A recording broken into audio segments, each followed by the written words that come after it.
वेणुगोपाल प्रभु एक बहुत ही prominent speaker है जो भक्ति में 20 साल से ज्यादा का अनुभव रखते हैं। इन्होंने 10,000 से ज्यादा भक्तों को भक्ति में जोड़ने का कठिन कार्य किया है। प्रभु जी राधा गोपीनाथ मंदिर के कुछ सालों तक श्री लक्ष्मी नारायण भगवान के पुजारी भी रह चुके हैं। प्रभु जी ने आईआईटी, मेडिकल, साइंस, अलग अलग कॉलेजेस में प्रोग्राम्स ऑर्गेनाइज किए हैं। वेणुगोपाल प्रभु बाय प्रोफेशन एलआईसी एडवाइजर हैं और उसके साथ साथ भक्ति का कार्य करते हैं। तो चलिए आइए प्रभु जी के मुखारविंद द्वारा आज के प्रोग्राम की शुरुआत करते हैं, जिसका नाम है मेकिंग लाइफ एन एडवेंचर। ओम अज्ञानतिमिरन्धस्य ज्ञानाञ्जनशलाकाय चक्षुरुन्मीलितं येन तस्मै श्री गुरुवे नमो नमः। हम आप सभी का स्वागत करते हैं मेकिंग लाइफ एन एडवेंचर। मेरा लेक्चर भी शायद एडवेंचर होगा, क्योंकि मुझे 20 मिनट पहले बोला गया कि एडवेंचर आपको करना है। तो जीवन में हर एडवेंचर करने के लिए we have to be ready. अगर आपको आगे बढ़ना है, आपको दृढ़ता से आगे बढ़ना है, आपको खुश रह के आगे बढ़ना है और एक लैंडमार्क बनाना है, तो हर लैंडमार्क, हर एडवेंचर, हर चीज के लिए आपको रेडी रहनी होगा। तो मैं भी रेडी हूँ। 15-20 मिनट का टाइम मिला, उसमें मुझे बहुत कुछ करना पड़ा, स्नान भी करना पड़ा, क्योंकि मैंने सोचा था आराम से, मैं तो उठा, मैंने बोला लेट हो गया तो आराम से उठूंगा, क्लास दूंगा आराम से, सॉरी आराम से प्रभु जी क्लास देंगे और मैं सुनूंगा। तो दूसरी तरफ से मुझे इस तरफ आना पड़ा। लाइफ तो लाइफ हमेशा हम सोचते हैं एडवेंचर हो, और किसी किसी का लाइफ एडवेंचर होना पड़ता है। तो मेरे लाइफ में एडवेंचर हो गया, सडनली लेक्चर देना पड़ा। एनीवे, आप लोग का बहुत बहुत मैं शुक्रिया व्यक्त करता हूँ, कृतज्ञता व्यक्त करता हूँ। आप लोग बहुत ही जेन्युइन और बहुत ही ईमानदार भक्त है। मैं जब भी कॉल करता हूँ, इसमें से कुछ लोगों को हमेशा मुझे अच्छा रिस्पॉन्स देते हैं, मुझे होप देते हैं कि मैं सेवा अच्छे से कर सकता हूँ। तो आप सभी का ब्लेसिंग्स, आप सभी का बेस्ट विशेस मैं प्रार्थना करता हूँ, आपको निवेदन करता हूँ कि आप मुझे अपना आशीर्वाद प्रदान करें और मुझे सुने और मुझे बोलने का मौका दे। और कोई प्रश्न है तो पूछिए, और हमेशा साथ रहे, ऐसा मेरी इच्छा है आपके साथ। और मैं आपके जीवन में कुछ सेवा कर सकूं, चाहे मेकिंग एन एडवेंचर के रूप में, चाहे एक सेवक के रूप में, चाहे एक प्रोग्राम के कोऑर्डिनेटर के रूप में, चाहे एक फ्रेंड, वेल विशर, एक शुभ चिंतक के रूप में आपको कुछ सेवा कर सकूं, तो मुझे लगेगा कि मेरा जीवन धन्य है और मैं समझूंगा मैं बहुत ही फॉर्चुनेट हूँ। तो मैं आपको हम अपना प्रेजेंटेशन प्रस्तुत करते हैं। हमारे लाइफ में बहुत सारे अपॉर्चुनिटी हैं, बहुत सारे मौके हैं, और हमारे पास दो रास्ते हैं। या तो हमारा लाइफ हम स्वेच्छा से हम उसको क्या बोलते हैं, एकदम रंगीन बनाए, स्ट्रगल वाला बनाए और उसमें से आनंद पाए, या एक चुपचाप एक कोने में बैठे रहे, बोर होते रहे और जीवन का कोई भी लक्ष्य हम नहीं पाए।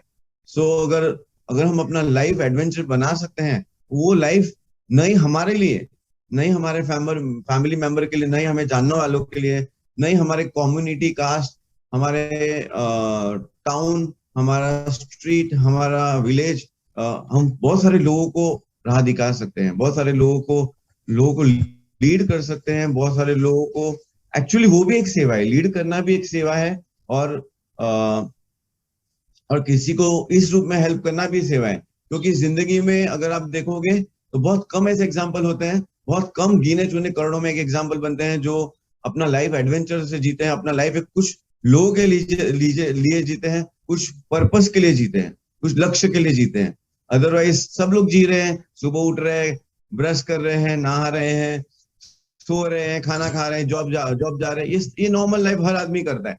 पर वो लाइफ को कैसे एडवेंचर बनाए हम, वो लाइफ को हम कैसे इंटरेस्टिंग बनाए। एडवेंचर माने ऐसा नहीं कि ट्रेन आ रही है तो उसके सामने गिर जाओ, वो एडवेंचर नहीं है। एडवेंचर वो है कि कुछ ऐसा करें हटके हमारा लाइफ में, जो हम जब हमारा अंतिम समय हो, हाँ, जब हमें ऐसा एहसास हो कभी में अभी हमारा अंतिम समय है, तो एटलीस्ट हम सक्सेस हो या फेलियर हो, पर हमें एटलीस्ट इतना पता हो कि हमने कुछ तो किया है, कुछ तो अटेम्प्ट किया है, कुछ तो मेहनत किया है, कुछ तो नए तरीके आजमाए हैं। आप देखिए, अगर आप एडवर्टाइजमेंट फील्ड के लेते हैं, तो मुझे याद है कि एक जमाने में रिलायंस का बड़ा नाम हुआ करता था। तो रिलायंस का आप देखोगे बहुत सारा ऐड आता था हर महीने, हर वीक। हाँ, और अलग अलग तरीके से वो अलग अलग होर्डिंग में आजमाते थे। उसका ही कंपटीशन देख के किसी को लगा, क्या बोलते हैं उसको, वोडाफोन, या वोडाफोन उसका कॉम्पिटिटर, उसको लगा कि अरे मैं पीछे रह जाऊंगा। तो उन्होंने एक ऐसा ऐसा नया एडवर्टाइज स्टार्ट किया जिसमें से वो टॉयज टॉयज का एक कार्टून जैसा, जिसमें बच्चे भी देखे, बड़े भी देखे, और उसको बहुत सारा वीडियोस बनाया, क्लिपिंग्स बनाया, होर्डिंग्स बनाया, और वो मार्केट में उन्होंने डाला। और वो इतना पॉपुलर हो गया, लोग लिटरली वो कार्टून मूवीज के रूप में उसको देख रहे थे, और उसमें they are propagating their product. Vodafone is giving so much propagation, and once upon a time they beat actually Reliance. This is adventure. You may not be, आपको कभी भी पता नहीं हो सकता है कि आपका लाइफ सक्सेस होगा, आपका जो तरीका है वो आपको सक्सेस देगा कि नहीं देगा, बट आपने डाल दिया और वो सक्सेस मिल गया। तो दिस इज द लाइफ।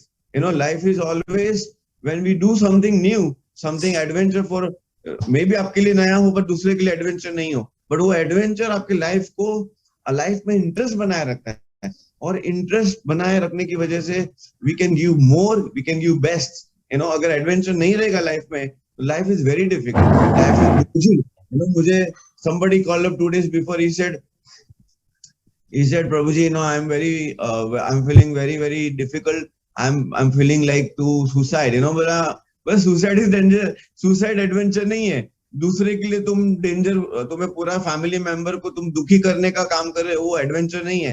पर जीना सबसे बड़ा एडवेंचर है। जब मैंने उनको बताया किस प्रकार से रतन टाटा ने मेहनत किया, किस प्रकार से सिंधु ताई सकपाल ने मेहनत किया, मैं आपको बता रहा हूँ, ये एग्जाम्पल थोड़ा एलोबरेट करके बताऊंगा, तो उसका आश्चर्य हो गया कि लाइफ में इतना लोग स्ट्रगल करते हैं और मैंने जस्ट गिव अप कर दिया। तो बहुत बार हमारे लाइफ में ऐसा रहता है, छोटे से चीज में हम सोचते हैं असफलता मिल गया और हम सोचते हैं अरे हम आगे कुछ नहीं कर पाएंगे, अरे हमारा अभी कैपेसिटी खत्म हो गया। बट हम आजमाते ही नहीं अपने आप को। हमें अपने आप को आजमाना पड़ेगा कि मैं कर सकता हूँ और मैं कर सकने की सामर्थ्य मेरे में है। अगर ये आप में जज्बा रहेगा तो दुनिया का कोई ताकत नहीं आपको रोक सकता है, दुनिया का कोई चीज आपको रोक नहीं सकता है। मैं उसके लिए एग्जांपल दूंगा, रतन टाटा। हाँ, रतन टाटा वो फैमिली से बिलोंग करते हैं जो इंडिया को 50,000 तक टैक्स रेवेन्यू देते हैं। आप सोचिए, सब 50,000 तक रेवेन्यू देना बहुत बड़ी बात है। और इंडिया का टॉप इंडस्ट्रियलिस्ट है। कौन से प्रोडक्ट में उनका नाम फेमस नहीं, आप मुझे बताओ। उन्होंने कौन सी चीजों में उन्होंने मैन्युफैक्चरिंग नहीं किया। हाँ, उन्होंने वो स्टार्टअप आजकल बहुत स्टार्टअप का बहुत समय है, बहुत स्टार्टअप हो रहा है। और दुनिया का, मुझे लगता है भारत का सबसे पहला स्टार्टअप स्टार्ट करने वाले रतन टाटा थे। और उस जमाने में स्टार्टअप नाम नहीं दिया जाता था। और आज भी स्टार्टअप को आप देखो तो बहुत बड़ा उसको मार्केटिंग की जाती है। और बहुत सारे लोगों ने स्टार्टअप स्टार्ट करके उनको लाइफ बहुत ही ऐश्वर्य से अब बना दिया है लोगों ने। बहुत सारा लोगों ने अपना लाइफ को सक्सेस दिया है स्टार्टअप करके। बट रतन टाटा ने, जब स्टार्टअप 95% स्टार्टअप फेल हो रहा था, तभी रतन टाटा ने ऐसा स्टार्टअप स्टार्ट किया 5%। हाँ, वो 5% के सक्सेसफुल पर्सन में माने जाते हैं वो स्टार्टअप स्टार्ट करने में। और वो स्टार्टअप स्टार्ट करने का ऐसा उन्होंने स्टार्ट किया, 100 साल तक लैंडमार्क स्थापित किया उन्होंने। क्योंकि स्टार्टअप स्टार्ट करना इज वेरी डिफिकल्ट। आपको नए आइडियाज है, नए लोग है, सब नई मशीनरी, सब कुछ नया है। और पैसा भी लगाना पड़ेगा, खाली बात करने से नहीं होगा। और आपको पता नहीं वो सक्सेस होगा या नहीं होगा, और होगा तो कैसे होगा, कौन अप्रिशिएट करेगा, कौन बाय करेगा। Is totally uncertain, totally nobody knows कि क्या going to happen. It's totally risky to start anything new. It's totally risky. और वो हर आदमी असफलता से डरता है। सफलता मिलेगा तो बहुत अच्छा है, पर अगर नहीं सफलता मिला तो लोग उससे लोग असफलता से डरते हैं। और असफलता की वजह से लोग नया कोई भी चीज शुरू करने के लिए लोग सोचते हैं कि नहीं, हम नहीं कर पाएंगे। और ये चक्कर में वो स्टार्ट ही नहीं कर पाते। जो थॉट प्रोसेस है, स्टार्ट करूं या नहीं करूं, या कैसे करूं और कौन आएगा और कौन मुझे साथ देगा, कौन साथ नहीं देगा। जैसे आज मुझे लगा, मुझे 25 मिनट पहले बताया गया कि आप प्रभु जी लेक्चर नहीं दे सकते क्योंकि ट्रैवलिंग कर रहे हैं, और वो जहाँ पहुंचने वाले थे वो वहां पे बीच में उनका कार ब्रोक हो गया, कार ब्रेक डाउन हो गया, और वो आगे नहीं जा पाएंगे। आगे नहीं जा पाएंगे मीन्स वो ऐसे एरिया में है जहाँ इंटरनेट बरोबर नहीं है, महाराष्ट्र के रूरल एरिया में है, परभणी। वहां पे वो लेक्चर देने के लिए उनको पॉसिबिलिटी नहीं लगा। तो मैंने जब उनको फोन किया तो उनको मैसेज दिया, तो उन्होंने बोला मुझे डिफिकल्ट लग रहा है, या इंटरनेट ऊपर नीचे होगा जैसे 2 लेक्चर के पहले हो रहा था। तो उन्होंने बोला आज मैं नहीं दे पाऊंगा। तो ये तो लाइफ ऐसे ही होता है, सडनली हमारे पे आ जाता है। या तो आप उसको ले लो ईमानदारी से, या एक जगह पे बैठ जाओ, एक्सेप्ट करो यस मैं नहीं कर सकता। तो अब कर सकने में और नहीं कर सकने में वही लाइफ, वो जो बीच की दूरी है, हाँ, वो जो सोच है, सोच, हाँ, और वो सोच पे आप चले तो 100% आपको सक्सेसफुल श्योरिटी है। ये टाटा, रतन टाटा के एग्जाम्पल से आप समझ पाएंगे। रतन टाटा वो एग्जाम्पल है तो जिनका बर्थ 28 दिसंबर 1937 में हुआ। उन्होंने अपना एजुकेशन किया कॉर्नेल यूनिवर्सिटी, हाँ, और उनके मतलब फादर का नाम नोबल टाटा थे, और उन्होंने बचपन से ही अपना टाटा के फैमिली से थे। फर्स्ट जॉब उन्होंने अपना टाटा स्टील में किया। और कोई भी चीज शुरुआत करने के लिए आसान नहीं होती है। कोई भी नई चीज आप जब शुरुआत करते हैं, जैसे नया जॉब का पहला दिन एडवेंचर है, कौन मिलेगा, कैसे लोग होंगे, ऑफिस में कैसा माहौल होगा, कोई हमें कोऑपरेट करेगा नहीं, कोई हमें हेल्प करेगा कि नहीं, हम लोग हमारे जो आइडिया से कुछ सुनेगा कि नहीं, इस एडवेंचर। हाँ, पर वो adventure is giving such a thrill, such a satisfaction, such a confidence to live in a good life, you know, that's the adventure. अगर उन्होंने बहुत सारे चीज चालू किए, उन्होंने बहुत सारी इंडियन, हाँ, जहाँ इंडिया में जब लोग सोच भी नहीं सकते थे तब उन्होंने कोशिश की। जैसे उन्होंने कार बनाने की कोशिश की, उन्होंने अप्रोच किया टेटली को, डाइवू को, कोरस को, जैगवार को, ये सबको उन्होंने अप्रोच किया, पर nobody wanted to accept with his partnership because उनको अनुभव नहीं था, कोई उनके साथ आने को तैयार नहीं था। पर लास्ट में he made it a car on his own, हाँ, एंड सोचो उतनी सफलता मिली उनको आगे जाके कि वो जिन्होंने, हाँ, जिन्होंने ना बोला था वो उनके साथ पार्टनरशिप करने के लिए आए। और अल्टीमेटली क्या हुआ, वो कार का अल्टीमेट डिजाइन और उसका जो लाइसेंस है वो उनको देके गए। सोचिए, हाँ, ये इसको बोलते सफलता। किसने सोचा था इंडिया में लग्जरी कार बनाएगा? Nobody thought it. Nobody has even idea कि इंडिया में कोई लग्जरी कार बना सकता है। उन्होंने सोचा, और जब उन्होंने सोचा तो अमेरिकन कंपनी को अप्रोच किया। उनका आइडिया सुन के अमेरिकन कंपनी ने आउटरेजली ना बोल दिया कि नहीं, हम आपके साथ पार्टनरशिप नहीं कर सकते, हम इंडिया में काम करना नहीं चाहते। तो टाटा ने बोला कि अरे ऐसा कैसे, मैं क्यों नहीं काम कर सकता, मुझे ना बोला तो क्या हुआ। उनका ये पर्सनालिटी था जो बहुत ही ब्यूटीफुल था। और उन्होंने वो एडवेंचर किया प्रोडक्शन का, मैन्युफैक्चरिंग का, उसका डिजाइन का, उसके डिटेल में हो गए, डिटेल में। और उन्होंने स्ट्रेटजीज अपनाई ऑर्गेनिक। उन्होंने अपने बिजनेस में कैसे मार्केट को नया मार्केट बनाते हैं, कैसे नई टेक्नोलॉजी अपनाते हैं, कैसे नए कस्टमर को अप्रोच करते हैं, कैसे कैसे ग्रोथ करते हैं, और बिजनेस स्ट्रेटेजी बनाए उन्होंने, कैसे टेक ओवर करते हैं, एक्विजिशन करते हैं। और ये करते करते उन्होंने वही कंपनी खरीद लिया जिनके पास वो प्रपोजल लेने के लिए गए थे। This is the beautiful example. This is the, इससे बड़ा एग्जाम्पल हो नहीं सकता है लाइफ में कि इससे बड़ा एडवेंचर। और आज भी देखिए, हाँ, और उन्होंने कौन से बिजनेस में हाथ नहीं डाला, cosmetic, paints, oil, shop, pharma, cement, हाँ, और हर जगह पे उन्होंने अपना हाथ डाला। इवन लास्ट जो पब्लिक के लिए सबसे सस्ती कार, हाँ, इंडिया में कभी कोई सोच नहीं सकता था कि 1 लाख के नीचे कार आएगा, वहां पे अपना हाथ डाला और उसमें भी सक्सेसफुल मिला। और आगे जाके उन्होंने बड़े बड़े बिजनेस आजमाए, स्टील, एल्यूमिनियम, बड़े बड़े कंपनियों का एक्विजिशन किया। और वर्ल्ड में, हाँ, अगर देखो तो उनकी 100 कंपनियां हैं। इंडिया में तो कंपनियां, उनकी वर्ल्ड में 100 कंपनियां हैं। और देखो तो कोई भी बड़ी आपदा हो भारत की, सबसे पहले खड़े रहने वाले रतन टाटा है। हाँ, लास्ट कोरोना में आपने देखा होगा 1000 करोड़, आप समझते हैं अगर हमें कोई 1000 रुपए देने को बोलेगा तो हमें 10 बार सोचते हैं। He given 1000 crore, you know. और and I I really wish to share one point, you know. एक बार क्योंकि मैं उनके बारे में बहुत सुना था, और मेरा ऑफिस, मेरा, मैं, I mean, Prabhu ji said is I mean doing insurance business, so I have my New India Assurance company का एजेंसी मेरे पास, जो फोर्ट में कंपनी है, और उससे 10-15 मिनट की दूरी पे टाटा का ऑफिस है। और एक बार मैं वहां से जा रहा था, तो somebody ran and came to meet him up कि sir, I want to take your autograph.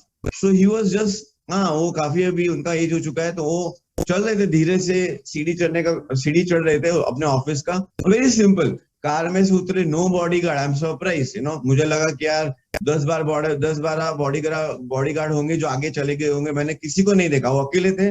और ही वॉक, कार पार्क हुआ, ड्राइवर से उतरे, बहुत ही लग्जरी बड़ा कार था, वहां से उतरे, और ऑफिस में वो जैसे चढ़ रहे थे, somebody ran and request him to give his autograph, और वो वहीं पे रुक गए, और उन्होंने हंसते हुए ऑटोग्राफ दिया, और 1 मिनट बात किया। और जैसे मैंने ये देखा, तो मुझे लगा मैं तो वहीं पे खड़ा था, मैं भी चले जाता हूँ। तो मैंने भी उनसे हाथ मिलाया, मुझे याद नहीं आया कि ऑटोग्राफ लेना चाहिए, मुझे लगा हाथ तो मिलाना चाहिए। तो मैंने उनको एक बोला कि सर, मैं आपसे बहुत इंस्पायर हूँ, और please bless me, I can do something for our country, for our people. बोला I bless you. Mean he just, ना जान ना पहचान, पर इतना बड़ा दिल वो पर्सन का। नहीं तो आप मुझे बताओ, इंडिया का कौन सा इंडस्ट्रियलिस्ट आपसे हाथ मिलाएगा? ये 4 साल पहले की बात है। कौन हाथ मिलाएगा? कोई आपको देखेगा भी नहीं, आने भी नहीं देगा, और कोई सुनेगा भी नहीं। ये उनका लाइफ एडवेंचर है। एडवेंचर, उतना उन्होंने मेहनत किया। He understood common people problem, he understood people mind, he understood लोगों की क्या सिचुएशन है, और उन्होंने वो सब कोशिश की, सब प्रोडक्ट बनाई जहां से कॉमन पब्लिक को वो फायदा पहुंचा सके। हाँ, this is adventure, this is wonderful. Nobody even done any political party, nobody even political leader not able to done that much he served actually country. हाँ, ये एडवेंचर है लोगों के लिए, लोगों के हित के लिए, और अल्टीमेटली अपने देशवासियों के लिए जो किया उन्होंने, that's something very very, और वो लाइफ टाइम हिस्ट्री रहेंगे। वो रतन टाटा, उनको आप सोचिए, उनको इंडिया में हर अवार्ड मिल चुका है, पद्म विभूषण व पद्म भूषण, और उनको यहाँ तक लंदन, यूके की तरफ से सर का उनको मिल चुका है। उन्होंने बोला leadership is not position, it is action. हाँ, लीडरशिप वो पोजीशन नहीं है, वो एक्शन है। तो अगर हम लीडर बनना चाहते हैं तो हमें एक्शन लेना पड़ेगा। और लीडरशिप कहाँ से हम चालू करेंगे? अपने बिल्डिंग से, अपने घर से। हाँ, हम घर में सोचते हैं, अरे ये काम मैं नहीं कर सकता, वो नहीं कर सकता, और टेक इट एडवेंचर। हम सोचते हैं, अरे मैं बाहर जाके लीडरशिप लूंगा। You have to start leadership from your building, from your area where you are staying actually, you know. I'm telling you, like what I am doing, you know, every evening when I'm going out, and there's a military camp next to my area where I'm staying. मैं जहाँ रहता हूँ वहाँ military का area है। एक बार मुझे लगा कि इतने सारे सीनियर सिटीजन आते हैं, उनके साथ एटलीस्ट बात करना चाहिए। तो ये मैं आपको 10-15 साल पहले की बात बता रहा हूँ, जब मेरा एज 30 था, 32 था।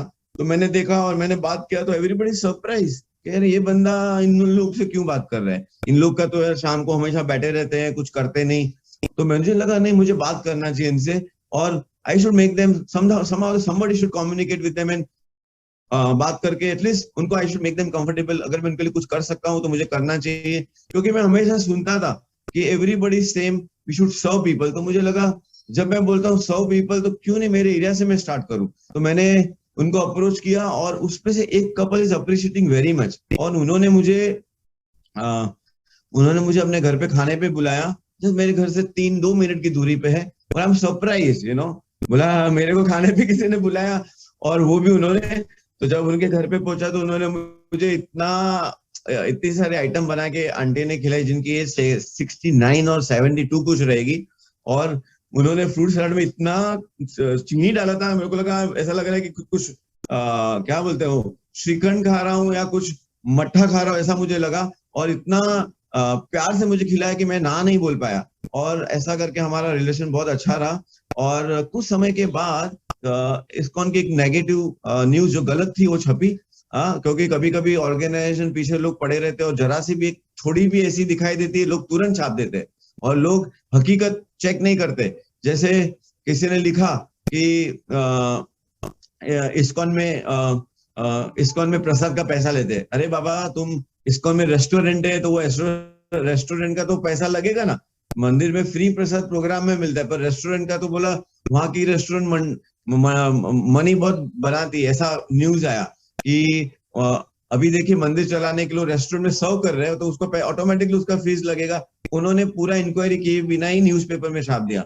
और हाँ, यहाँ से देखो, जस्ट आपने इतना एडवेंचर किया, वो सीनियर सिटीजन से बात करने का उसका फायदा क्या हुआ देखो आप। वो सीनियर सिटीजन की लड़की उसी न्यूज़पेपर की संपादक थी, तो मैंने उनको अप्रोच किया कि गलत न्यूज है। उनको मैं लेके गया इस्कॉन में, रेस्टोरेंट में खाना खिलाया, उनको दिखाया मैंने कि देखो ये हमारा प्रोफेशनल सेटअप है, ये मंदिर को चलाने के लिए है, ये कोई हमारा बिजनेस नहीं है और हम किसी का मार्केटिंग नहीं करते। और आप देखो किसी सामान्य रेस्टोरेंट में देखो और किसी ये रेस्टोरेंट में देखो कितना मनी लेते हैं और कितनी आइटम खिलाते हैं। You so shock and surprise, बोला क्या गलत न्यूज छापी है, किसने ऐसा किया है। Then after 3 days she inquired and she wrote a one small passage front line के sorry by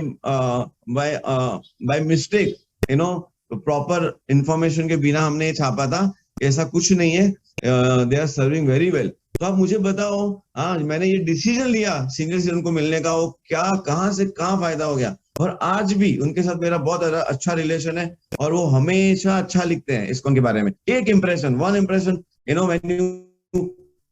when you just take a adventure to contact them, to meet them, to talk to them, to going to the house, घर पे जाके खाना खाया, वो एक adventure हो गया। मैंने कभी सोचा नहीं था कि ऐसा हो सकता है। तो ऐसे हमारे जीवन में बहुत सारा ऐसी चीज होती है जहां हम सोच नहीं सकते हैं और हमारा एक स्टेप, हाँ, हमारा पूरा जीवन का नया एवेन्यू खोल सकता है। दूसरा मैं एक एग्जांपल बताना चाहूंगा, सिंधुबाई सपकाल, शायद कुछ लोगों ने नाम सुना हो, बहुत ही बड़ा नाम है सिंधुबाई सपकाल, बहुत ही बड़ी समाज सेविका है, बहुत ही बड़ी फिलैंथ्रोपिस्ट है, बहुत ही बड़ी। एक्चुअल उनके मेरे बारे में जितना बोले उतना कम है। उनका पूना में बहुत ही बड़ा आश्रम है और जो ऑर्फनेज बच्चों को बड़ा करती हैं। उनका स्टोरी आप सुनोगे तो लंबा स्टोरी, आप यूट्यूब पे देख सकते हैं, सुन सकते हैं, आपके आंख में आंसू आ जाएगा।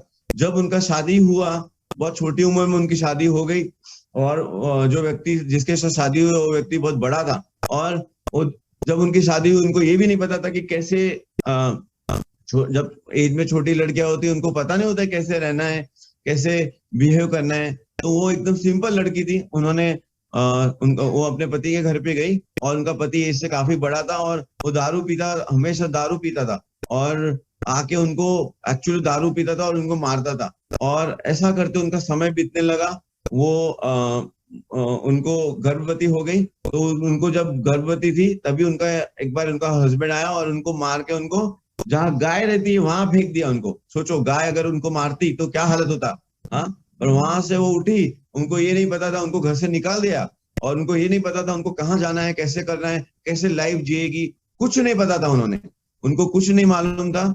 और उन्होंने अपना लाइफ शुरुआत किया जीरो से। हाँ, उनके पास कुछ नहीं था, कोई पहचान नहीं था, शायद वो इतनी पढ़ी लिखी भी नहीं थी कि कुछ नया स्टार्ट कर सके।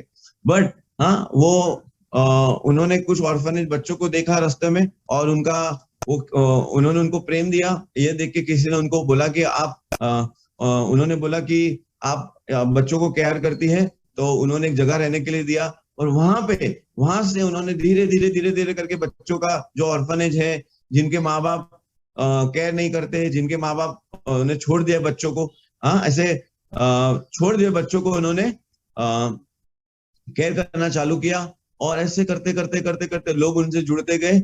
और जब उन्होंने पहला बैच जिनको केयर किया था, वो बच्चे बड़े होके काम करने लगे, वो उनको सपोर्ट करने लगे।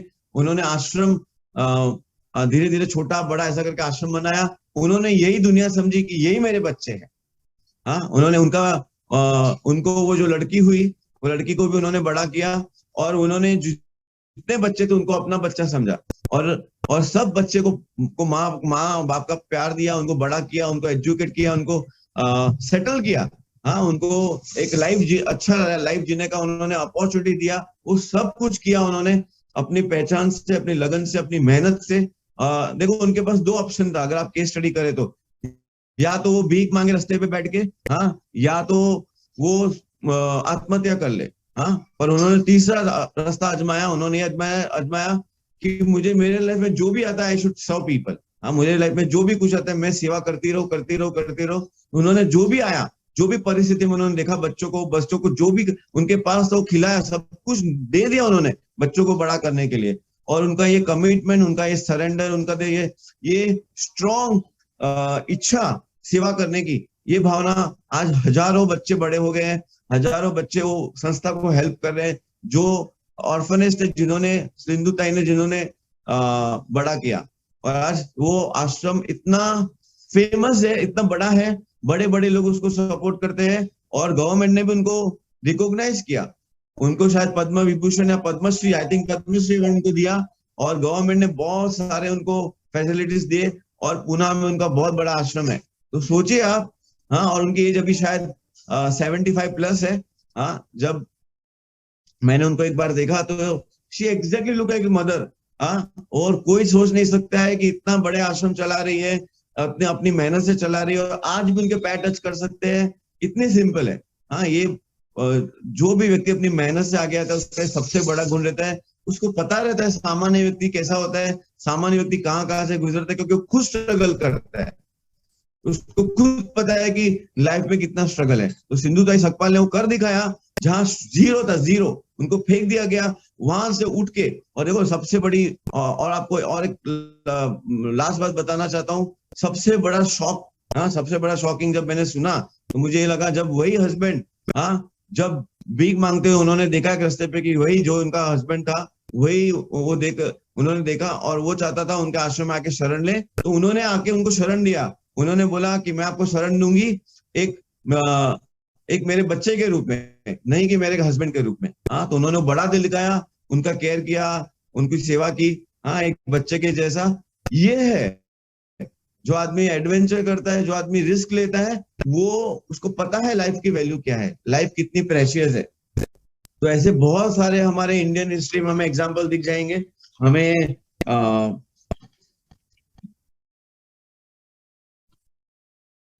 हाँ, और मैं आपको एक और बताना भूल गया रतन टाटा के बारे में। रतन टाटा का एक कंपनी है टीसीएस। आपको आश्चर्य होगा, टीसीएस कंपनी का टर्नओवर इतना बड़ा है।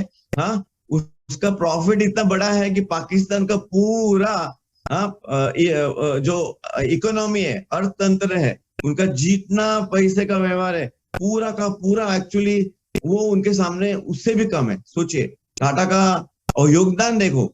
इंडिया का सबसे बड़ा लीडिंग सॉफ्टवेयर कंपनी टाटा के पास है। आप सोच सकते हैं कितना बड़ा उनका साहस है। कोई एरिया में उन्होंने कोई एरिया छोड़ा नहीं। कार से लेके वाटर प्यूरिफायर भी आने वाला है, कोई एरिया उन्होंने छोड़ नहीं दिया जहां पे इंडियन व्यक्ति बोल सके कि हमारे पास ये फैसिलिटी नहीं है। मैं और एक एग्जांपल बताना चाहूंगा हमारे फाउंडर आचार्य श्रील प्रभुपाद का। आप लोगों को शायद कितने लोगों को पता है, मुझे आइडिया नहीं है, बट श्रील प्रभुपाद, जब श्रील प्रभुपाद, हाँ, उन लोगों में से है जो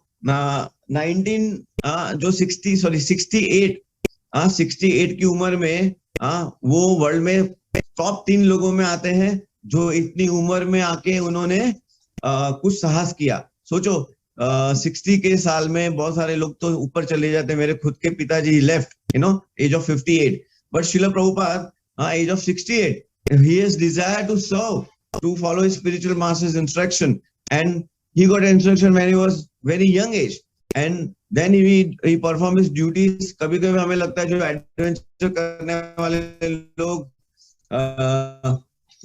लोग साहस नहीं कर पाते हैं, एडवेंचर करने वाले लोग, अरे उनके पास उनके पास समय नहीं होता है। हमारे पास बहुत सारा ऐसा बहुत लोग बोलते हैं, प्रभुपाद ने वो बैरियर को भी तोड़ दिया।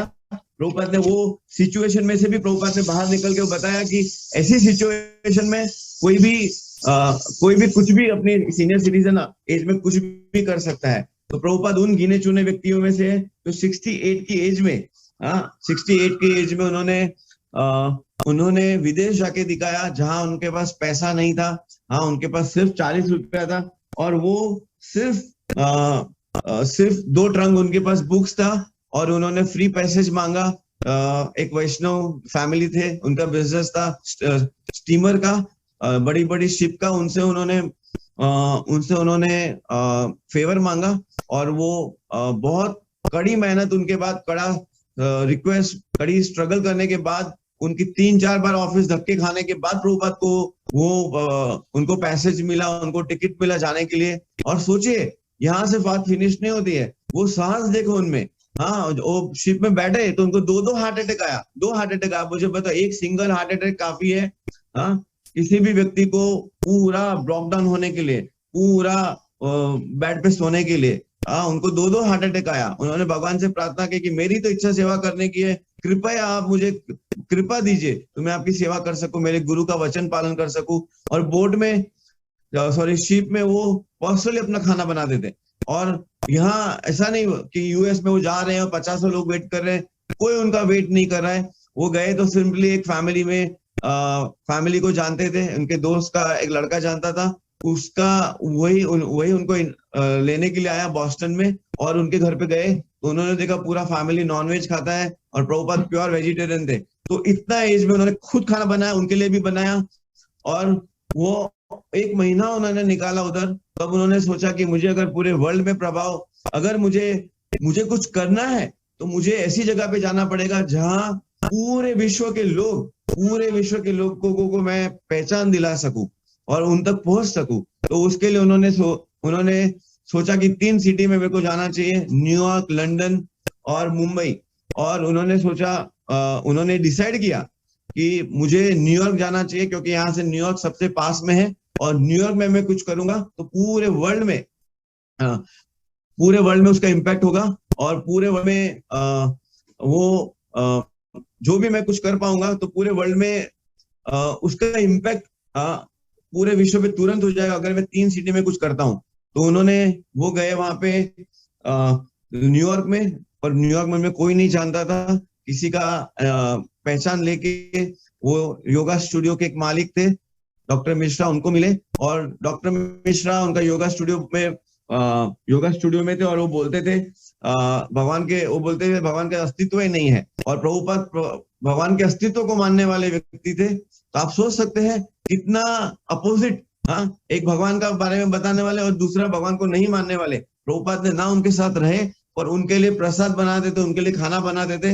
एक इंटरव्यू में डॉक्टर मिश्रा लिखते हैं कि हम फिलोसॉफी कभी एग्री नहीं हुए, पर उनको जो खाना बनाने की उनकी जो कला थी, और वो जो खाना बनाते थे उसके मेरी हेल्थ बहुत सुधर गई। तो ये उनका एडवेंचर था।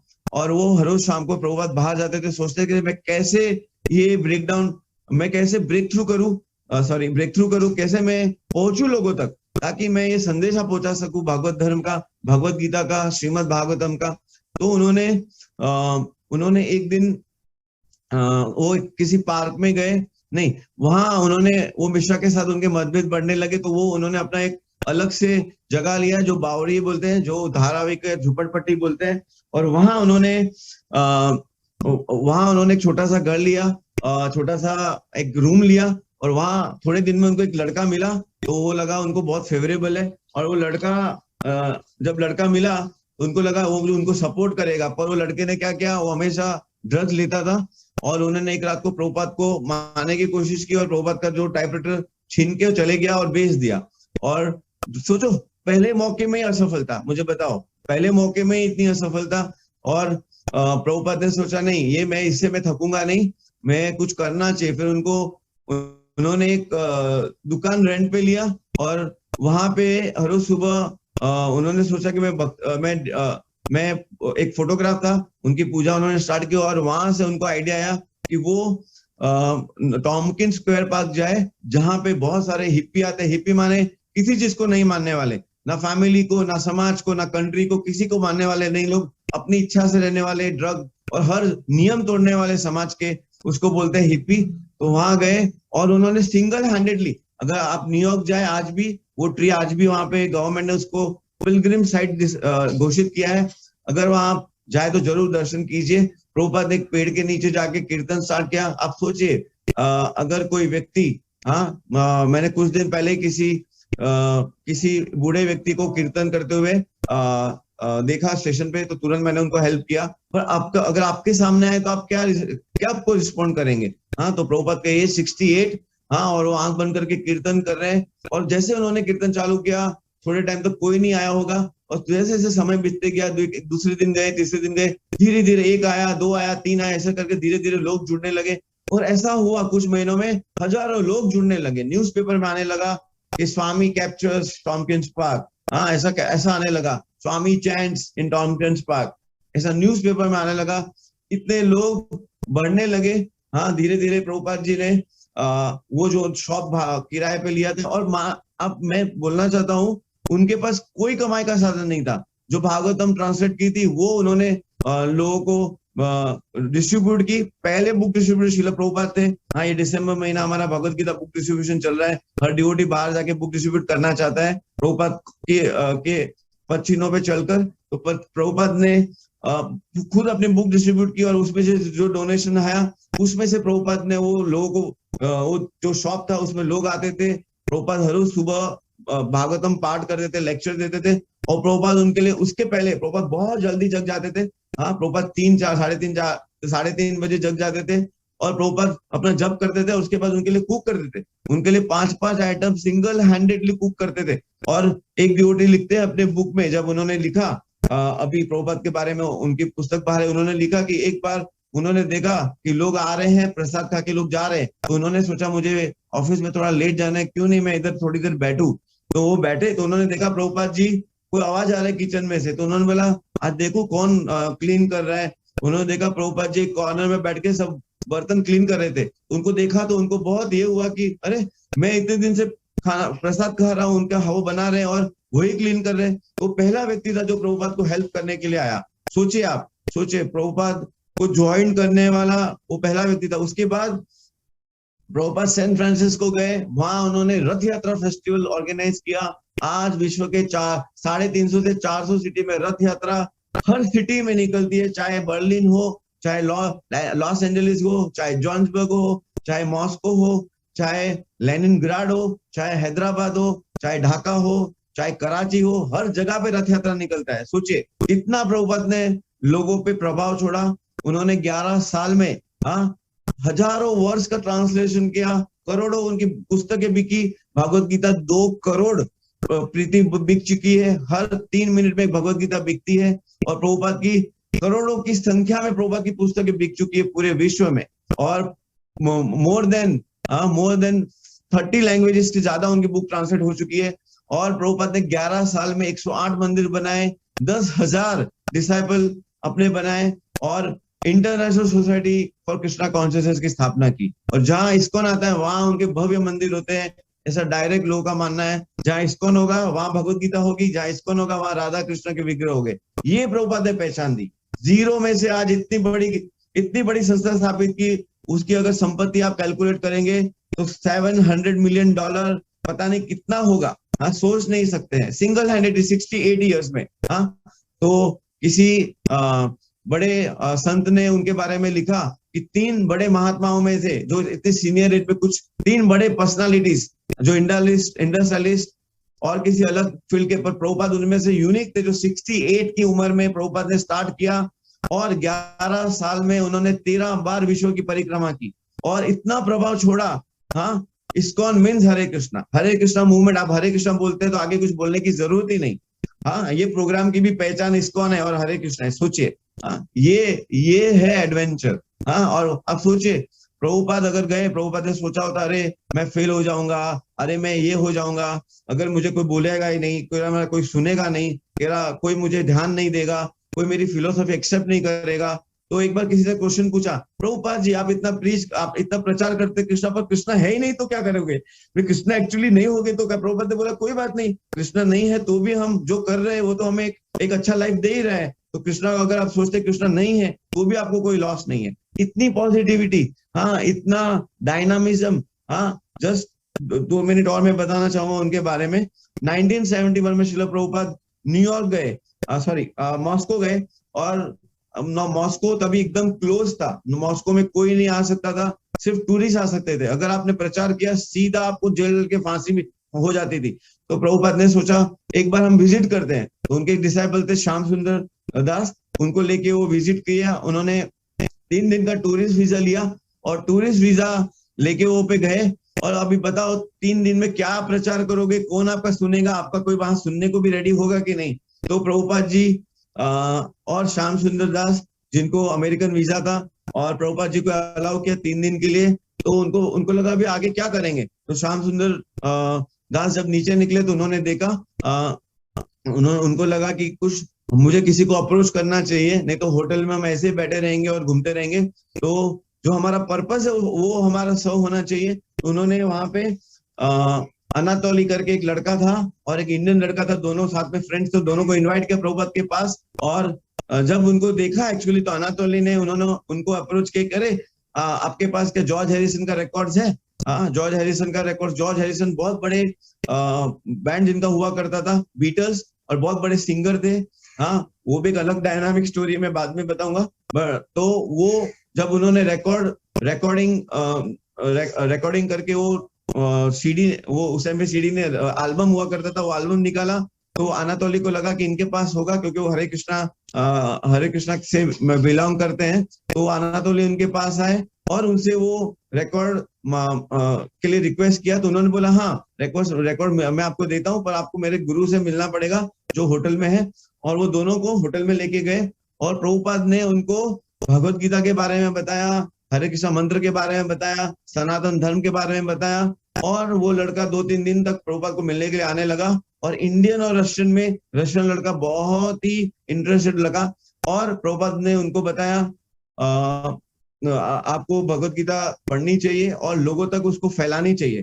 तो जब उसको बताया तो बहुत इंस्पायर हुआ। और उसके बाद प्रभुपाद जी 3 दिन के बाद प्रभुपाद वहां पे कुछ प्रोफेसर्स को मिले, जहाँ पे प्रभुपाद का काफी डिस्कशन हुआ। और 3 दिन के बाद प्रभुपाद चले गया, जैसे ही चले गए उनके जैसे वीजा समाप्त हुए, और उनके फोन से श्याम सुंदर दास ने वो पर्सन का, वो जो लड़का मिला था उसका कांटेक्ट किया, उसको कनेक्ट किया, और उन्होंने एक एग्जीबिशन में चुपके से भगवत गीता बाहर फोल्ड करके उसको तक पहुंचाई। और वो लड़के ने क्या किया पता है, इतना बड़ा रेस था, सोचो, वो लड़के ने पकड़ लिया कि कैसे मैं इसका प्रचार करूं। तो प्रभुपाद ने बोला कि आप भगवत गीता के माध्यम से लोगों का जीवन बचा सकते हैं। तो वो लड़के ने वो बात एकदम सीरियसली ले लिया, और उसने सोचा मैं कुछ ऐसा करता हूँ जिससे मेरे पूरे देशवासियों का कल्याण हो। उसने वो भगवत गीता का अंडरग्राउंड में हजारों कॉपी जेरोक्स किया, और वो जेरोक्स कॉपी वो बांटने लगे। और उन्होंने 2-3 लोगों को और प्रचार किया और उनको कन्विंस किया बांटने के लिए, और वो अंडरग्राउंड में प्रोग्राम करने लगे और भगवत गीता बांटने लगे। ये देख के वहां का केजीबी गवर्नमेंट, जो वहां का जो मॉस्को का सोशलिस्ट गवर्नमेंट डर गया, उसे केजीबी को भेजा, और अनातोली को उनको उन्होंने जेल में बंद कर दिया और हॉस्पिटल में भेज दिया। उनका माइंड चेंज करने के लिए उनको ड्रग्स के इंजेक्शन देने लगे, उनको करंट देने लगे, और काफी साल तक उनको ऐसी स्थिति दी गई। तो भक्तों ने सोचा कभी कैसे उनका केयर करे। तो भक्तों ने क्या किया, एक जर्मन लड़की को बोला आप कृपया टूरिस्ट वीजा पे जाइए और उनसे शादी करिए और उनको हेल्प कीजिए। तो सोचो, जर्मन लड़की, हाँ, उनको अभी हम 2 साल पहले हम मिले थे हमारी यात्रा में, और वो जर्मन लड़की रेडी हो गई। प्रभुपाद ने उनको बोला तो रेडी हो गई अपना लाइफ देने के लिए। सोचो, आप सोच सकते कितना बड़ा डायनामिज्म है, इसको हेल्प करने के लिए ऐसी कंट्री में जाना जहां पे जिंदा रहने का कोई आपको मौका नहीं दे सकते। तो उन्होंने उनको भेजा, और उन्होंने उनको काफी हेल्प किया, और गवर्नमेंट उनके पीछे भी पड़ गई, पर वो टूरिस्ट वीजा पे थी, तो गवर्नमेंट अपना नाम खराब करना नहीं चाहती थी, इसलिए उनको कुछ किया नहीं। और उनका लाइफ बहुत उनका बाद में प्रभुपाद ने उनको लेटर में उनको दीक्षा दिया, उनका नाम आनंद शांति दास रखा। और आनंद शांति दास, प्रभु ने इतना मेहनत किया, हजारों लोग तब तक डिवोटी बन चुके थे, स्ट्रीट पे लोग कीर्तन करने लगे, कितने हजारों लोगों को जेल में बंद कर दिया, और इतना मारते थे, शरीर से खून निकालते थे, और खाना नहीं देते थे, सूखा हुआ ब्रेड देते थे। तो डिवोटीज कैसे माला करते थे आप सोचो। तो डिवोटीज कितने डायनामिक होंगे सोचो आप। उन्होंने सूखे हुए ब्रेड से माला बनाई, और वो माला से हर रोज हरे कृष्णा मंत्र करने लगे। मैं आपको फोटोग्राफ, अभी मैं प्रिपेयर नहीं था, तो आपको फोटोग्राफ बताता। वो फोटोग्राफ है मेरे पास, उनके पास उनके इस विषय में एक ड्रामा भी यहाँ बहुत ब्यूटीफुल हुआ है। तो सोचो, जेल में उनके शरीर पर पूरे घाव लगे हुए हैं, उनको ये पता नहीं कब बाहर निकलेंगे। वो ऐसी दशा में भी वो कीर्तन करते थे, और उन्होंने छोड़ा नहीं जब करना। उन्होंने वो ब्रेड के टुकड़ों से माला बनाई, और जो उनकी चद्दर थी वहां से डोरी निकाली, और वैसे उनकी माला बनाई, और माला पे वो जप करना उन्होंने जारी रखा। और उनका ये दृढ़ निश्चय देख के कितने लोगों को मारा गया कॉन्सेंट्रेट कैंप में। उनको लगा कि अगर इन लोग को हमने अगर परमिशन दिया ये मूवमेंट को तो ये हमारे खिलाफ हो जाएगा। और ऐसा करते हुए 1990s का एरा आया, हाँ, और इस्कॉन डिवोटीज ने बहुत मुहिम चलाई बाहर, ये डिवोटीज को प्लीज छोड़ दो। और यहाँ से राजीव गांधी गए और डिवोटीज उनको अप्रोच किया कि प्लीज आप वहां के अथॉरिटी गॉर्बेचोव को रिक्वेस्ट कीजिए कि डिवोटीज को छोड़े और इस्कॉन को मान्यता दे। तो पहला वो लीडर था जिन्होंने इस्कॉन को पहली बार लीगल मान्यता दी, और वो सालों पुराना स्ट्रगल इस्कॉन का खत्म हुआ।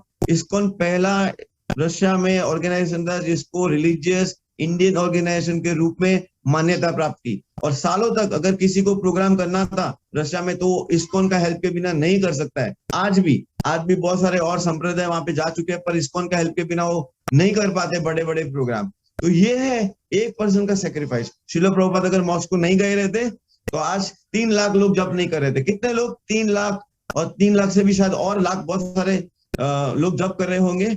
बहुत सारे लोग हर 10 किलोमीटर में एक मंदिर है, मैंने सुना हर 10-15 किलोमीटर में किसी घर में भगवान विराजते हैं, कहीं राधा कृष्ण, कहीं गौर निताय, कहीं लड्डू कृष्ण, लड्डू गोपाल। तो वो इतने लोग वर्शिप करते हैं। और वहाँ ये दिसंबर में जो भगवत गीता बिकती है, भगवत गीता वो डिस्ट्रीब्यूट करते हैं। टॉप 5 टेम्पल में रशिया का मंदिर आता है। सोचिए, लाखों लोगों ने भगवत गीता अपनाई। और एक बार ये स्ट्रगल, ये सब लड़ाई देखते हुए वहां के चर्च और इस्कॉन रशियन डिवोटी के बीच में कॉन्वर्सेशन हुआ और बोला हम आपके किसी भी बड़े मंदिर को बनने नहीं देंगे, हम सब तोड़ देंगे अगर ये कॉन्वर्सेशन आप हारे। तो वो रशियन भक्त ने रशियन चर्च को का कॉन्वर्सेशन में लाइव टीवी डिबेट में हरा दिया, और गवर्नमेंट को मानना पड़ा। गवर्नमेंट को मंदिर की जगह वापस देनी पड़ी मॉस्को में। अभी मॉस्को में भव्य मंदिर बनेगा और बहुत मे भी कुछ सालों में उसका ओपनिंग है। पर हर छोटे हर कस्बों में इस्कॉन के छोटे छोटे सेंटर बने हैं जहां पे प्रोग्राम होते हैं। तो एक व्यक्ति का सेक्रीफाइस, 3 दिन श्रील प्रभुपाद और अनंत शांति प्रभु का सेक्रीफाइस, उनका माइंड इस तरह से उन्होंने करप्ट कर दिया कि वो भूल गए कृष्णा मीन्स भक्तों को भूल गए, पर वो नाम नहीं भूले। हाँ, ये एडवेंचर, ये डायनामिक है। और कुछ ही साल पहले उन्होंने जब शरीर त्याग किया तो उनकी समाधि है वृंदावन में। आप कभी जाए, हम साथ में जाए, आपको बताऊंगा। उनकी समाधि है, पुष्प समाधि, जहां हम उनसे प्रार्थना कर सकते हैं। सोचिए, अनजान व्यक्ति जिसको पता नहीं है, उसने इतना प्रचार किया और पूरा दुनिया में आज रशियन सबसे ज्यादा फॉलोअर्स है इस्कॉन के रशिया में। ये है एडवेंचर, ये है एक पावरफुल एग्जाम्पल।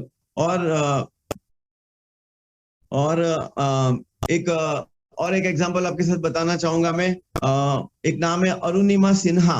अरुणिमा सिन्हा, जब वो ट्रेल में एक बहुत बड़ी लेडी, बहुत बड़ी एक माउंटेनर है, पहाड़ पे चढ़ने वाली है। एक बार वो ट्रेन में ट्रैवल कर रही थी और किसी गुंडा ने उनका चेन खींचा और वो खींचते हुए धक्के से नीचे गिर गए और उनके दोनों पैर ट्रेन के नीचे आ गए और पैर उनके कट गए। और जब पैर कट गए तो ऑब्वियसली हॉस्पिटल में एडमिट किया, उनको ट्रीटमेंट दिया गया और पैर उनके कटे हुए थे। जब उन्होंने देखा कि पैर कटे हुए हैं तो उन्होंने महसूस किया कि अभी वो लाइफ में कुछ नहीं कर पाएंगे। लोगों ने उनको बोला अभी तो तेरा लाइफ खत्म हो गया, अभी आगे कुछ होगा नहीं, कुछ हो नहीं पाएगा, कोई भी आपको नया काम नहीं मिल सकता है, कोई आप नया काम नहीं देख सकते हैं। तो उन्होंने सोचा मैं एवरेस्ट माउंटेन पर चढ़ के दिखाऊंगी, मुझे चढ़ना ही है। जब उन्होंने शुरुआत की, अपने बेड से बाहर निकलते, सोचो कितनी पीड़ा हुई होगी। हाँ, वो गिर गई, उनको खून निकल आया। हाँ, और जब उन्होंने बाहर जाना चालू किया तो लोग हंसने लगे। और माउंटेन चढ़ने का बात सुन के तो लोग लगा ये क्या पागल हो गई लगता है लड़की। और उन्होंने अपना प्रयास जारी रखा और उन्होंने वहां से ट्रेनिंग इंस्टीट्यूट ज्वाइन किया, प्रैक्टिस की। हाँ, और ऐसा करते हुए अपने आप को ट्रेन किया। बहुत लंबी स्टोरी है। ट्रेन करते उन्होंने अपने आप को इतना स्ट्रॉन्ग कर दिया, प्रैक्टिस की कुछ महीनों तक, 2-3 साल तक। बाद में उन्होंने माउंटेन चढ़ी और वहां झंडा फहराया। सोचिए कितना बड़ा एडवेंचर है। जिनके लाइफ में कुछ होने ही नहीं वाला था, जिनके लाइफ में कोई होप ही नहीं थी, और उनका ये एडवेंचर से पूरी लाइफ उन्होंने अपनी चेंज कर दी और एक एग्जाम्पल बनाया कि कोई भी व्यक्ति कोई भी स्थिति में वो कुछ भी कर सकता है। तो हमें हमें ये जो कृष्णा कॉन्शियस है, भक्ति है, एक बहुत बड़ा एडवेंचर पाथ है। ये कोई ये यही कर सकता है जो जीवन में कुछ बनना चाहता है, कुछ करना चाहता है। और भक्ति क्या है? हाँ, हमारे अगर हमें जीवन में कोई कमी है, अगर भक्ति के पाथ फॉलो करते तो कमी हमारी दूर हो जाती है। कैसे? क्योंकि हमारे पास हमारी प्रॉब्लम्स है, envy, lust, pride, ego, anger, ये हमारी प्रॉब्लम है जो हमें आगे बढ़ने नहीं देते। अगर हम ये भक्ति पाथ लेते हैं, हाँ, सेम श्याम सुंदर दास सेम श्याम सुंदर प्रभु ने एक लेक्चर में कहा था कि किसी को शरण कर लेना भी बहुत बड़ा रिस्क है। आप किसी मूवमेंट को फॉलो कर रहे हो, सडनली कुछ मूवमेंट में हो गया तो आपको लेने के देने पड़ सकते हो सकता है कि अरे आप फॉलो करने जो घर वाले बोले कौन सा मूवमेंट में पालन कर रहे हैं, और लोग ऐसा बोल सकते हैं। बट अगर आपने ये स्टेप लिया, अपने जीवन में कुछ नया, कुछ अच्छा चीज करने की ऐड की, आपका लाइफ ना ही डायनामिक, ना ही एक एडवेंचर, बट आपका सेटिस्फेक्शन से भर सकता है। प्रोपात बताते एक बहुत ब्यूटीफुल एग्जांपल, अगर हमारे लाइफ के हर चीजों का कंक्लूजन देके तो जीरो आता है, जीरो। हाँ, अगर कोई बोले कि अरे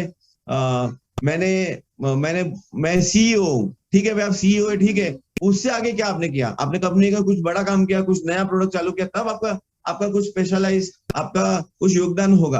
आपने बोला मैं तो सीईओ था और मैंने तो ऐसे ही अपने जैसा कंपनी था वैसे ही मेंटेन किया, तो कुछ मतलब नहीं है। पर अगर आपने कुछ एडवेंचर किया, कुछ आपने ऐसा डायनामिक काम किया, तो आपको नई सेटिस्फेक्शन, बट आपको खुद में खुशी होगी कि मैं भले ही सक्सेस मिला या फेलियर मिला, पर मुझे सेटिस्फेक्शन मिला। और ये सेटिस्फेक्शन आपको जीने में बहुत हेल्प करता है। जैसे प्रोपत बताते हैं कि जैसे मैं बोला था कि जीरो, किसी भी एक्टिविटी का आउटकम जीरो होता है। हाँ, और वन आगे रखे, वन। हाँ, ये जो हमारा एडवेंचर है, चीजें अपनाने का, अच्छी चीजें ऐड करने का, वो एक वन की तरह है। हाँ, वन ऐड किया तो जीरो का वैल्यू बढ़ जाता है। हाँ, नहीं तो करोड़ों लोग, हाँ, 100 करोड़ या 150 करोड़ की पूरी पॉपुलेशन है पूरे विश्व की, अगर देखो तो कितने लोग आते हैं, कितने लोग जाते हैं, हम क्या, उसका कुछ मतलब नहीं है। कितने भी लोग कितने लोग का बर्थ होता है हर रोज, कितने लोग का डेथ होता है, उनमें से अगर हम भी वो रहेंगे तो क्या मतलब है? कुछ ऐसा करना चाहिए जिससे हमें हमें सेटिस्फेक्शन मिले, संतुष्टि मिले। और हमेशा हार्ड वर्किंग में संतुष्टि रहती है। और हार्ड वर्क करने के लिए हमेशा हमेशा हार्ड वर्क तभी हो सकता है जब कुछ नया स्टेप ले, कुछ नया डायनामिक स्टेप ले, कुछ ऐसा स्टेप ले जो हमारे जीवन में ना हमें और हमारे घर वाले, हाँ, हमारे आजू बाजू वाले, हमारे क्लोजेस्ट लोग, हाँ, उसमें कुछ इंस्पिरेशन ले सके। हाँ, और उनके जीवन में हम कुछ अपने एग्जाम्पल से हम उनको उत्साहित कर सके, इंस्पायर कर सके। सो यही मुझे कहना था। बहुत शॉर्ट नोटिस में मुझे प्रेजेंटेशन बनाना पड़ा। आई एम वेरी सॉरी अगर मैं आपको न्याय नहीं दे पाया, तो मुझे क्षमा कीजिए। बट लाइफ एडवेंचर ही है, कभी भी ऐसा एडवेंचर आ सकता है। मैं आपको भी बोल सकता हूँ, अगर आप कोई प्रोग्राम कर रहे हैं, अगर आप कोई नया काम ढूंढ रहे हैं, आपका बॉस आपको बोल सकता है मैं नहीं आ सकता, आप ही कर लो। शायद अंकित को ये एग्जाम्पल, अंकित को शायद पता है, ऐसा बहुत बार हमारे लाइफ में होता है कि हम किसी के अंडर में काम कर रहे होते हैं और बोलेगा, सडनली वो इन्फॉर्म करते हैं कि हम नहीं आ सकते। तो ऐसा ही हमारा लाइफ, और हमें रेडी रहना चाहिए। जितना हम रेडी रहेंगे उतना हमारा काम आसान होगा। और जितना डिफिकल्टीज एक्सेप्ट करेंगे, क्योंकि एक्सेप्ट तो करना ही पड़ेगा, हाँ, एडवेंचर से नहीं तो रोने से या धोने से या मायूस होके लाइफ आगे बढ़ रहा है, आगे बढ़ना है तो एडवेंचर रास्ता हमें अपनाना ही पड़ेगा। और अपना के ही हम खुश रह सकते हैं और संतुष्टि प्राप्त कर सकते हैं। तो भक्ति भी वो एक पाथ है, हाँ, एक एडवेंचर है, जहाँ पे बहुत सारे जंक्शन में बहुत सारे लोग मिलेंगे, बहुत सारी एक्टिविटी प्राप्त होगी, बहुत सारे नॉलेज मिलेंगे, बहुत सारे आपको चीज जानने मिलेगी, जिससे आपका लाइफ संतुष्टि, खुशी और समृद्धि से भर सकता है। तो कोई प्रश्न है आप बता सकते हैं कोई? यस, बोलिए प्रभु जी। Mike mic.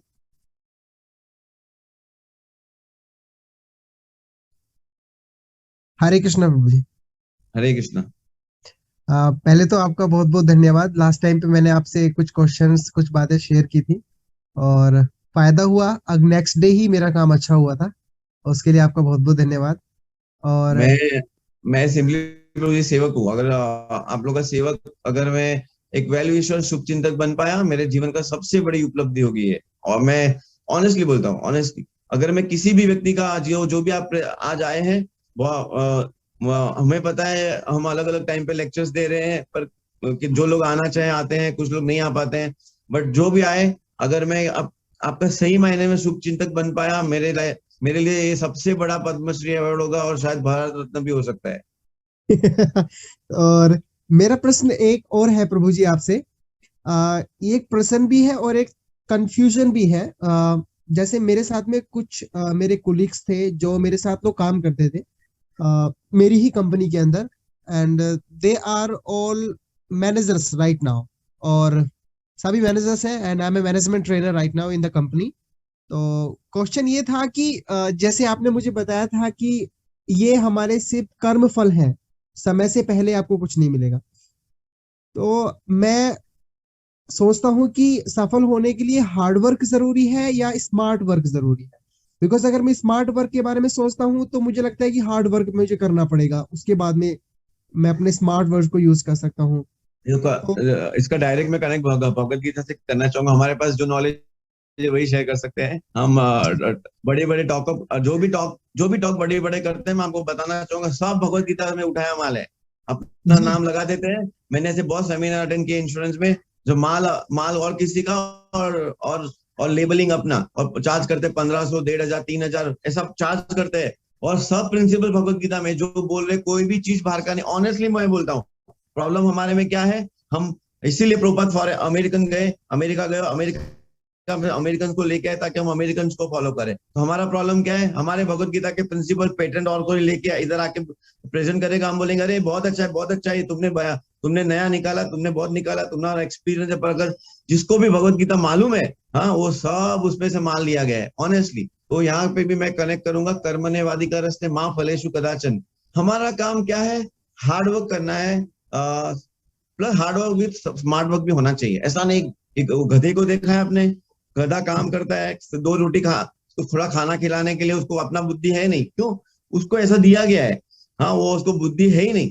तो हमें ऐसा नहीं बनना है, हमें काम करना है, हार्ड वर्क करना है, पर स्मार्ट वे में काम करना है। क्यों, हमारे पास समय कम है। हमारे बहुत बहुत बड़े आचार्य बताते, भक्ति विनोद ठाकुर, वो बताते हैं हमारे पास समय बहुत कम है। 60-70 साल की उम्र में हमारा 10-15 साल ब्रश, हाँ, नित्य क्रिया मॉर्निंग की उसी में चले जाता है। 10-15 साल हमारा खाने, रेस्टिंग और उसमें चले जाता है। 15 साल बाकी का डिसाइड करेगा तो आपका पढ़ाई में, एजुकेशन में, ट्यूशन क्लासेस में चला जाता है। कितना बच गया, 60 साल का उम्र है, अभी 15 साल बचा। 15 साल में आपको क्या करना है, आपको जॉब शुरू करना है, अपना स्टेटस बनाना है, अपना पोजीशन बनाना है, और कुछ प्राप्त करना है जहां पे आपका नाम और फेम हो। 15 साल, हाँ, तो 15 साल में गधे की तरह काम करोगे, काम तो करना ही पड़ेगा, पर थोड़ा भगवान ने बुद्धि दिया है ना, उसको यूज करना चाहिए। उसको बाजू पे रखने के लिए यूज नहीं किया, उसको व्हाट्सएप के लिए। इसीलिए ये प्रॉब्लम है आजकल की जो जनरेशन है वो सोशल मीडिया में इतनी घुसी हुई है। तो लोग क्या करते हैं, कोई भी चीज बेचने के लिए सोशल मीडिया का ही प्रयोग करते हैं। अभी रिसेंटली एक एग्जाम्पल हुआ था कि आसाम में दंगा हो गया, ऐसी अफवाह फैला के महाराष्ट्र में दंगा हो गया था। बोलो, आसाम में कोई रिलीजियस कोई प्लेस को हानि पहुंची, वो देख के महाराष्ट्र के कितना किलोमीटर दूर है, हजारों किलोमीटर, और सोशल मीडिया वाले ने उसी अमरावती, उसी टाउन में वो गलत न्यूज फैला दी और वहां दंगे हो गए। अभी मुझे बताओ, क्या उधर हुआ ही नहीं एक्चुअली, हाँ, पर यहाँ किसी का मन में ऐसा था कि यहाँ के लोगों को हैरान करने का है, यहाँ पे बदला लेने का है। तो बदला, वो वहां आपस में झगड़ा झगड़ी हो गया और उसको सुलटने के लिए 1 महीना लग गया, और वहां पे वो पैरामिलिट्री फोर्स से फ्लैग मार्च करना पड़ा। सोचिए, ये है प्रॉब्लम। सोशल मीडिया से ज्यादा सोशल मीडिया बताएंगे तो सुनेंगे, और भगवत गीता 5000 साल पहले कृष्ण भगवान ने बोला वो नहीं सुनेंगे। तो दुर्गति किसकी होगी, झूठ, हाँ, माया विच इज नॉट। ये जो सोशल मीडिया है ना, वो चमकदार होता है। कैसा है, पैकेजिंग बहुत पावरफुल है, इतना ब्यूटीफुल पैकेज है, उसको देख के बोलेगा हाँ यही परफेक्ट है, ये बोल रहा है वही सही है। पर आज जो मीडिया बोलेगा ना, 10 दिन के बाद बोलेगा ये नहीं था, वो सच है। फिर और 10 दिन के बाद बोलेगा ये सच नहीं, वो सच था, वो तो हमने सुना था, अभी ये सच है। वो लोग कभी ऐसा नहीं बोलेंगे यही सच है। क्यों, क्योंकि वो लोग खुद एजम्पशन कर रहे हैं। कोई भी मीडिया, कोई भी आपको न्यूज देखो, कोई भी प्लेटफॉर्म देखो, वो आज बोलेंगे सही है, और आपने फॉलो किया ना तो they keep on changing. Why? Because they themselves they doesn't know what is the truth. But Bhagavad Gita में बोला कर्मण्येवाधिकारस्य से मीन्स कर्मण्येवाधिकारस्य। कृष्ण भगवान ने भगवत गीता में अहम बीज पिता, ऐसा बोला कृष्ण भगवान ने। दूसरे दिन ऐसा नहीं बोलेंगे वो मैंने नहीं दिया बीज पिता, मैं तो और कहीं था, ऐसा नहीं। Once he said like once he gave a promise, कौन ते प्रति जानति न मे भक्त प्रणश्य। ओ अर्जुन, तुम बोल दो कि जो मेरी सेवा करेंगे, जो मेरा नाम लेंगे, उसका नाश कभी नहीं होगा। ये बोला मीन्स बोला, कभी फोक नहीं। इधर तो आज वचन दिया, कल वो नेता ही गायब, 5 साल के बाद देखिएगा, बोलेगा अरे और वचन दे देगा। This is the world. हाँ, तो आपको किसको सिलेक्ट करना है, किसको अपना हीरो बनाना है, किसको लीडर बनना है, किसको फॉलो करना है, वहां इंटेलिजेंस यूज करनी है। इंटेलिजेंस व्हाट्सएप पे किसको क्या मैसेज भेजना है, कौन सा क्लिपिंग भेजना है, उस पर यूज नहीं करनी है। वो यूजलेस है, क्योंकि उसका आउटकम जीरो है, जैसे मैंने बताया। जैसे प्रभुपाद बताते हैं, कुछ कितना भी कुछ एक्टिविटी करो, उसका आउटकम जीरो आता है। But one if you use your intelligence to accept this process of bhakti, accept this process of improve yourself, accept करोगे ये प्रोसेस जो अपने आप को अपग्रेड करेंगे, अपने आप को सुधारेंगे, अपने आप को एक अच्छा व्यक्ति, जेंटलमैन बनाएंगे, तो आपका 100% श्योरिटी है, आपका प्रगति होके रहेगा। ये मैं बोलता हूँ, आप मेरा खुद का एग्जाम्पल है। आज से 25 साल पहले मुझे अगर कोई जोर से बोलता था ना, तो मेरे को रोना आ जाता था। आप समझते हैं? आज मेरा आवाज देखो आप, मेरे को माइक की जरूरत नहीं पड़ती है। आज मेरी आवाज नीचे ही नहीं होती। अभी मैं उल्टा हो गया। तब मैं 25 से 28 साल पहले, मुझे याद है, मैं किसी घर पे गया तो मुझे किसी ने जोर से डांटा था, तो मेरा आंख पे से आंसू आ गए थे। तब मेरा उम्र शायद 13-14 साल का था। और मैं जब इस्कॉन में शुरुआत में आया 1995 में, मेरा सेकेंड विजिट या थर्ड विजिट हरे कृष्णा मंदिर, जू मंदिर में मैं गया, तो मैं वहां मंदिर के पीछे उनकी होटल और रेस्टोरेंट है, तो वहां पे गया, तो मुझे किसी ने ऐसा जोर से बोला, इधर क्यों आया करके। तो मैं इतना डर गया कि वहां से भाग गया। सोचो 95 की मेरी ये हालत थी, और आज देखो 2021, I can give a class, I can speak to you, I can reply to you, I can speak two hours and hours. I forgot to 35 minute में मेरा लेक्चर फिनिश करना था, कि मेरी प्रॉब्लम है, मैं भूल जाता हूँ टाइमिंग की। 35 मिनट का लेक्चर था। तो ये चेंज है। हाँ, आप जब कोई भी प्रोसेस को अपनाते हैं, उसका पूरा बेनिफिट आपको मिलता है। और ये मेरे इंश्योरेंस बिजनेस में, मेरे प्रोफेशन में, मेरे पर्सनल लाइफ में बहुत ही मायने रखता है। आज मुझे बिल्डिंग में, मैं कमिटी मेंबर हूँ, मैं बहुत सारे जगहों पे मेरा ओपिनियन लिया जाता है। क्यों? हाँ, नहीं तो क्या, अपनी क्या हैसियत है, मुझे बताओ, कौन आपकी सुनेगा? आप ऐसे ही कॉर्नर में बैठे रहोगे तो कोई नहीं सुनेगा। बोला उसको और बोलेगा, उसको और लोग बोलेंगे बेवकूफ है, उसको आत्महत्या करना पड़ेगा उसको। So I mean to say, you have to dynamic, and you have to work hard, and you should not attach to the fruits, but you have to be use intelligence. धन्यवाद। Any other question? No question. और किसी को प्रश्न है? रितेश, आपको कोई question है? नहीं प्रभु जी, ऑल इज ओके। बहुत अच्छी क्लास थी, इट वाज रियली ग्रेट। आप कुछ मैं जरा भी प्रिपेयर नहीं था, एंड दैट्स इट।